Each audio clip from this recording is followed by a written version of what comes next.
Hello everyone, Direfon here, back again with a similar kind of roguelite first-person shooter. I play a lot of these, surprisingly. It's just a genre that I keep coming back to time after time, and these types of games always enthrall me so much that I thought I'd go through my back catalog and go through a bunch of them. I have 5 that I downloaded just now, aside from Gunfire Reborn, which I did finally max out all the menus, so I'm done playing it for now. But I thought this would be an interesting one to go to. Paranotical Activity. It's a voxel, I think that's the right term, voxel-like game where it's built out of blocks. So I thought I would go ahead and give this a try. A tentative name for this series that I'm thinking is One Life to Learn, as a way for me to try and get out what I'm saying in one life and explain the mechanics, well, in one life. We'll see how that goes. You know, you never know how these things are going to go. It could be 5 minutes, it could be 30 seconds. It has been probably at least 2 years since I've played this game, and my save data looks far, far gone. I believe Gorton I liked. So again, this is an upgrade-based system where you find weapons and you have little upgrades that you... Oh, wow, I forgot how insane insane the look sensitivity was on this game. Let's see if I can change that. Thank God, that was too much. But I used to play this on my school laptop in the middle of classes, just as a reference. Oh boy. So in this, you don't have like a high health bar. You have 3 health. They don't do a randomized amount of damage or some based off of what you're able to make. I don't remember how to switch weapons. Oh dear, this is gonna be fun. Okay. Okay. But instead you have lives kind of like Zelda, where you get hit once. Oh! And you're dead if you can't defeat enemies in that time. If you get hit too many times, I should say. So again, there's lots of changing weapons. There's a money system. There's bombs that you can throw, which I'm going to have to rely heavily. And I remember... Oh, this is homing. Ooh. I remember these sharks being such a problem that I hate them to this day. Oh, and this little homing attack is not fun. Not... Oh.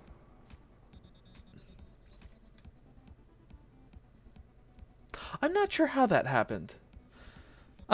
Since I didn't really get through explaining everything there, I'll just start over. Possibly with a better weapon system. Let's just go David Bowie.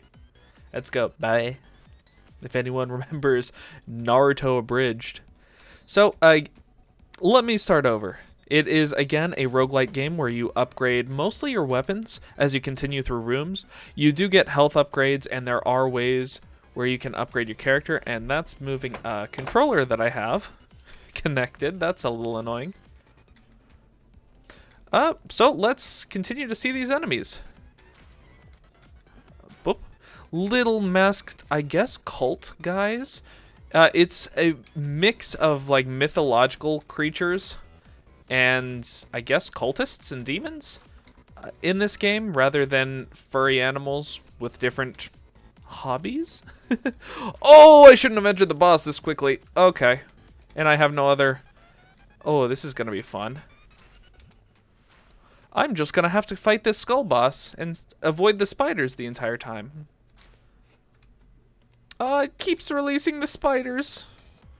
I don't like spiders. Okay, that got rid of most of them. That's good. Ah! I'm not gonna have a good time whenever this guy goes into, like, the next mode. Oh, boy. Okay, so it's very much a bullet hell compared to the other game, to Gunfire Reborn, which, yes, it's mostly positioning for Gunfire Reborn. Oh, this isn't gonna be as hard as I thought it would be. There we go. And now just spiders to deal with. And it focuses a lot more with dungeon crawling.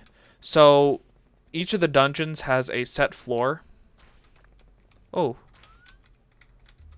I don't... Oh, it made it made them slower, but that's still kind of hard. Instead of randomizing different rooms, it randomizes the floor layout along with the rooms. Again, there is a lot of repetition in the kind of scenarios that you find yourself, and I do believe that it upgrades you to different colors of the, I don't know, level of the dungeon. Ooh, floating bombs is kind of nice. I don't remember what Hot Feet does. Makes me just a little bit faster. Okay. So there is still that idea that exploration is key, and then you still have to clear out each room. But I find there to be less challenges. But this is a older game. Gunfire Reborn is recent, and its release is incredibly recent, really. I believe it was released like a month ago after recording, so that one I have more forgiveness for. And I played this, I don't know, 4 years ago, 3 years ago. And it seems like much more of an indie development team rather than, or like 1 or 2 creators versus a whole indie development team that Gunfire Reborn seems to have. The animations, again, are very limited, with some of the higher enemies having like lifting arms or walking. The cult members, the most prevalent enemies, have basically no animations whatsoever. The large bosses have a lot of work put into them, though. That wasn't one of them, I promise. There's like 1 large boss per level. And I don't remember how many levels there are. Ooh, but I believe this is a secondary boss. Ooh. So I was a bit wrong on that 1 boss per level. You know, it's been a few years. Yeah. And this game is so heavy on movement, it is very much like a bullet hell. Oh, yeah. I wish I could find another gun. I hope this guy drops one, because David Bowie bow isn't doing me much good. It's working fine, but okay. What the? Converter. It shoots ammo? What? Okay, well, that doesn't really help me. I need to kill things, not convert items. Ooh, shark. These things are so hard to see. Okay, so can I convert this? What the heck does this do? I'm so confused, but let's go to the gift shop and hopefully buy some cool items. Sail letter oil can. I am going to get a sail. Increase mid-air speed, so I have more control. Kind of like Risk Rain, it has more movement-based abilities. Gunfire Reborn kind of does. Oh, this is the start. Where's my map? It's in the bottom, and I already fought the boss. Wait, what's this? I don't remember what this gold thing is. Oh, it's a room. I forgot they have these giant trap rooms. Well,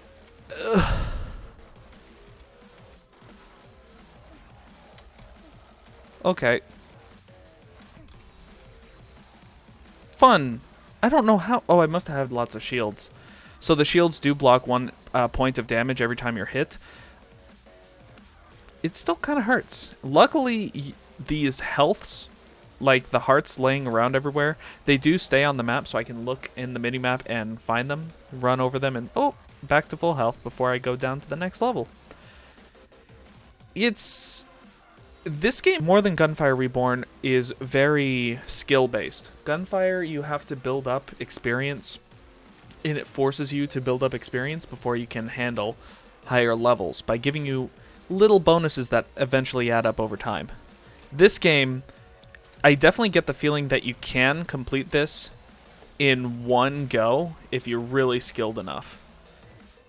Because each run isn't predicated based off of a character that you play or any skills that you might unlock. It is all weapons and abilities that you come across as you play. I do believe classes upgrade, but even with these base weapons, like the bow that I'm using, it is completely possible to beat this game. Oh, but I'll call that one. 10 minutes of recording. Let's see if I can think of anything. Unlocks. So, a lot like Risk of Rain, they have an unlock system based off of achievements. So, if you do a specific amount of things, like die 100 times, then you get an item unlocked that is in every game that you play going forward. I believe Risk of Rain does the same thing as well. It's just also been a while since I've unlocked anything in that game. Oh, what's this one? Beat hardcore mode 10 times. See, these... Ooh, some of these can be really hard, but they do give you bonuses, like unlocks the Ankh power up. So items and weapons that are unlocked for further ventures. It's kind of an artificial way for you to extend gameplay and get that replayability, but it also fits this genre so well. I believe that roguelites, I personally believe that roguelites rely heavily on upgrading mechanics, and if you're not doing save points where you can backtrack and get like Metroid power-ups, unlocking them as you play through runs is a good way to do it. So, thank you all for watching. Very short video. Have a good night.